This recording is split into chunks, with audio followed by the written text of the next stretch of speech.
on Japan-Korea relations because I'm an Asian studies major with a Japanese emphasis.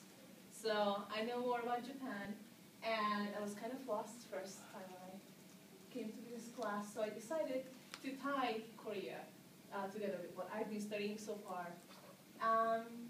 And I'm going to be focusing mostly on Japanese-Korean relations around World War II and right now.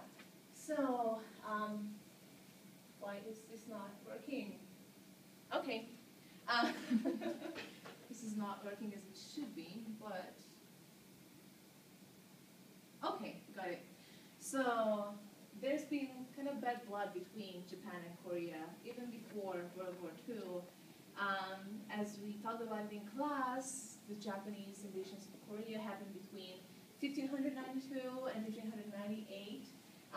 Toyotomi Hideyoshi, who was one of the first big warlords of Japan, who almost managed to unite all of Japan, he was a really ambitious guy, and he decided he wanted to go and take over Korea too. So he and his army destroyed a lot of cultural, just Korea's cultural heritage and buildings and things like that. After that, in the Meiji Restoration, when Japan was under kind of the Western influence, they decided that they had to catch up to Western powers, and that's when all these ideas started that Korea was a dagger pointed at Japan's heart, as kind of you can see that Japan is kind of vulnerable on that side, could be easily attacked. Before foreign invasions in Japan have been also coming from that side, the Mongol invasions. So they decided that Korea was kind of a threat, but it was not Korea itself, but if the country would come under the influence of other Western powers or a stronger Asian power, maybe Russia or China, then there would be a threat in Japan. So they decided that they wanted to have influence over Korea and kind of do what the US did to Japan to modernize them and make them a strong independent power instead of letting them just become a colony like what was happening over in China. So this guy, Saigo Takamori, he wanted to just go to Korea in 1870s, and he pretty much wanted to be assassinated so that Japan would have a reason to attack Korea. But it didn't work out. The government at that time said, no, we don't want that. And that led to a rebellion in Japan. But then, only a few years later, let's see, Japan went ahead and still forced Korea to open up its ports for trade, pretty much with the same gumbo policy that the US used to open up Japan in 1853-4. So basically Japan was trying to copy Western imperialism to become a strong power like they were. And that's kind of where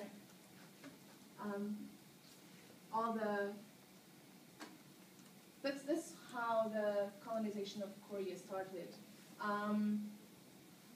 Even before that, though, there were two wars fought over the same conflict that Japan didn't want Korea to become kind of a protectorate of a different country. They fought China in 1894-95, and then later Russia in 1904-05. And the war was fought in Korea, on Korean soil, and they were fighting the Chinese army and the Russian army, but when Japan won, they took parts away from Korea. So Korea was kind of in this situation of other powers trying to have influence and just other countries trying to decide who it's going to belong to, it's a great comparison, isn't it? So, yeah, Japan as Aladdin and Jasmine as Korea. From that comparison, we can pretty much guess what happened in 1910 when Japan and Korea were annexed. It was a great relationship, right? No, not really. So, in 1910, when Japan finally annexed Korea, that was not a really good relationship, I guess. There was a lot of oppression and discrimination towards Koreans. They took away their national identity and their language, and they had to change their names. A lot of people were forced, men were forced to participate in the war, to become soldiers of the Japanese army. And then, of course, the women were forced to become conflict women. And then Japan committed other atrocities. Sorry, my accent, my Hungarian is showing.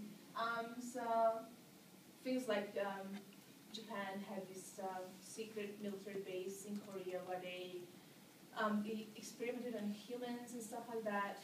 So yeah, we cannot say that their relationship was great. However, from a lot of discussion over, Japanese and Korean relations, what seems at first is that the relationship is just really bad, and it's just all black.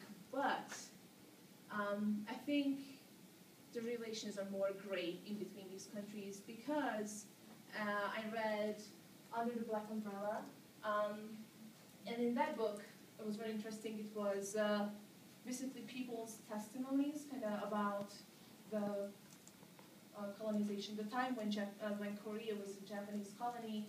And while most of the people were talking about the stuff I mentioned before, a lot of them actually said that Japan actually did some things that benefited Korea in the long run. Like they abolished slavery, they reformed the legal system, they promoted education. There were a lot of testimonies and stories in the book where women were talking about how they were grateful that they could actually go to school because before that they didn't have the opportunity.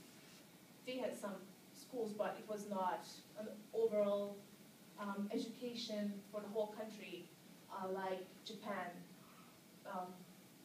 promoted, I guess.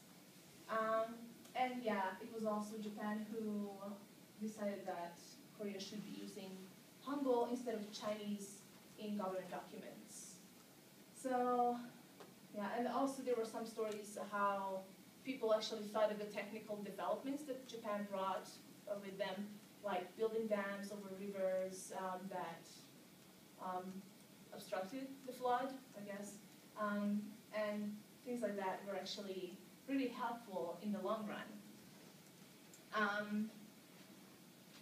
Also, for this research, I watched the movie My Way.